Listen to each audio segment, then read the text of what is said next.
folks. I'm Dan Dyker along with Al Losi. Welcome on into the Seven Rivers Racing Show here in KQEG TV. Big guest coming up today.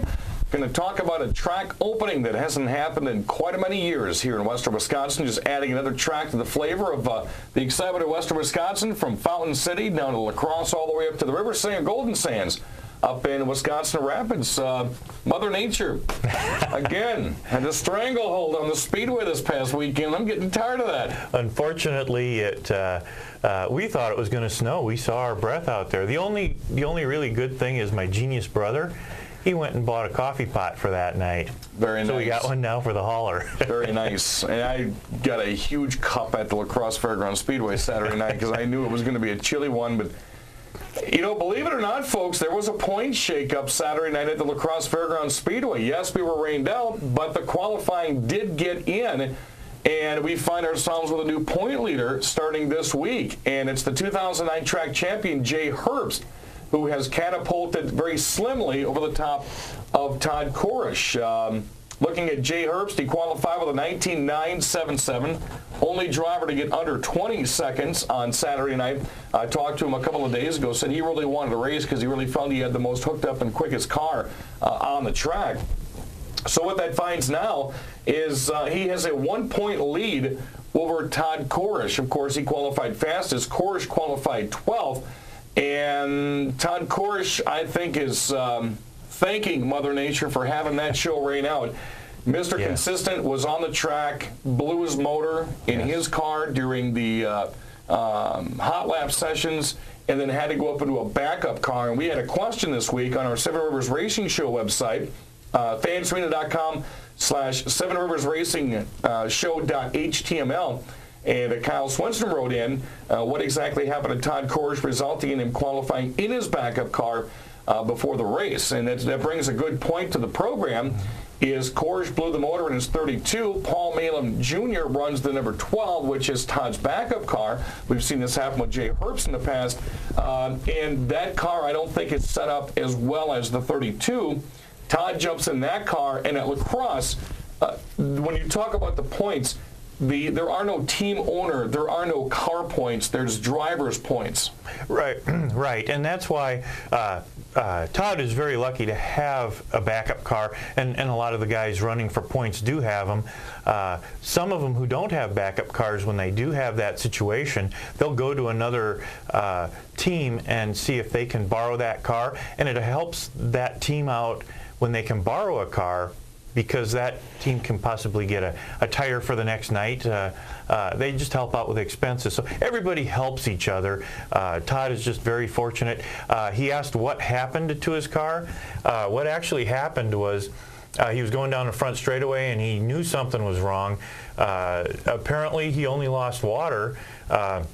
And I know that he shut the thing off before he got into turn 1 or 2. That's when we saw the puff of smoke from the infield. And it just happened that 3 vehicles had motor issues. Bill Niles' turned out to be a gas issue, and Albert Losi's turned out to be a distributor cap, so those were fine. And it just was one of those nights where you have 3 cars that just were not working properly, and I think for a lot of folks, it was kind of a godsend that the rains came in. I really feel sorry for Chuck Deary and the fans that were out there. It was Clement Sausages. They had the Clement Sausage Racers were out there. That was won by Brett Wurst, and very fittingly. Even though he was the number 1, I don't know why he wasn't the number 4. I was wondering that too. And just the entire game from Clements came on. I felt so bad because we had to call the show right after we did the pre-race interviews in the track. Very good people. I do want to make mention, though, that the rain checks are good, according to Chuck Deary, for the next 6 weeks. Not 2. They're good for the next 6 because we were rained out twice in a matter of 4 weeks. Looking at the North Country Contractor Sportsman, this is going to be an interesting year. Opening night, Jimmy Crackhorn broke the track record. 3 weeks later, last Saturday night, Dan Gilster went out and topped that with a 21.797, and has also made the point standings look quite interesting there. Gilster is now taking the lead in point standings, 4 points better than Randy Humfeld, who was your quick-time qualifying feature winner from 2 weeks ago. And now Jimmy Gilster is third, 5 points behind the leader. So very early on in 2 races, 3 guys in the sportsman division have really made this thing interesting. Not only that, the 3 of them pit right next to each other. Yeah, side by side. And No secrets there. It was very interesting to see what happened out there. So right now, right off the bat, two of the points races changed hands on last Saturday night, and I expect this thing to be happening all season long. Dells Raceway Park got some racing in on Saturday while we were rained out there. The Central States Region Cup, Super Cup, 13-year-old Jordan Caskey from West Chicago went wire to wire to win that 40-lap feature at the Dells Raceway Park. That was just filled with folks from Illinois that came up and enjoyed the weekend in the Dells. Ryan Nudie found victory at Dells Raceway Park Saturday. Nudie of Edgerton weaved through lap traffic and won the 150-lap Gladiator Enduro. And the Displays, Mark Joller dominated the Gladiator Small Car 75-lap feature. And, of course, that was also laden with a bunch of Illinois drivers. So they actually did get some racing in on Saturday. Last Friday night, Mississippi Thunder Speedway up in Falcon City had some fantastic finishes. The 600 modified feature was won by Jeff Matejka. The 8 mini mods feature was won by Ridgeway, Minnesota's Dylan Buckland. B mini modifieds, Matthew Stevens out of Trempealeau won the feature event. The modifieds, Keith Foss from Winona ended up winning the feature. Shane Weirs out of West Salem. Weirs Chevrolet, Weirs Machine got it going this week. That's the best he's looked out there. Shane ended up taking second last Friday night. Donnie Gans won the street stock feature. Sean Mann, Danny Richards, and Fred Prudel ended up running out the top 5 there. Super stock feature was won by Dennis Ernian of Cochrane, Wisconsin, and the USRAB mods feature won by Ben Anderson out of Winona.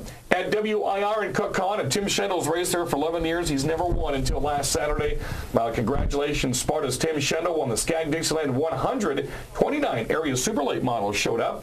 And that was his first victory of the year. Looking at the notables from our area, Steve Carlson, using his first ever provisional to start the feature, ended up finishing 8th. Travis Sauter 9th. Chris Wimmer 10th. Thor Anderson raced at La Crosse last year, ended up 20th. Skylar Holshausen was in the top 5, and he was thick in that race till he had some brake problems towards the halfway mark of that race, finished 25th.